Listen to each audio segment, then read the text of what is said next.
সারা দেশে এখন হামের প্রাদুর্ভাব, আক্রান্ত ও মৃত্যুর তথ্য আসছে প্রতিদিনই। শিশুদের নিয়ে উৎকণ্ঠায় বাবা মায়েরা। এমন প্রেক্ষাপটে শনিবার হামের প্রাদুর্ভাব ও উত্তরণের পথ নিয়ে গোলটেবিল আলোচনার আয়োজন করে স্বাস্থ্য বিষয়ক সাংবাদিকদের সংগঠন বাংলাদেশ হেলথ রিপোর্টার্স ফোরাম। এতে অংশ নেন দেশের খ্যাতিমান চিকিৎসক,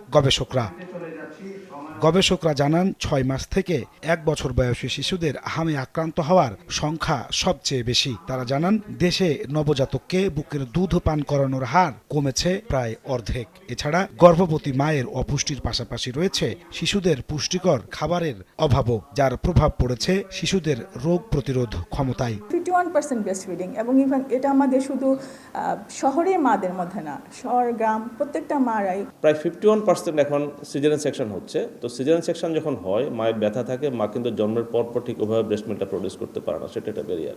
ন্যূনতম খাদ্য বৈচিত্র্য যেটুক দরকার, ন্যূনতম সেইটুক মাত্র 35% শিশু পায়, আর বাকি যারা থাকছে 65% তারা সেটুকু খাদ্য বৈচিত্র্য পাচ্ছে না।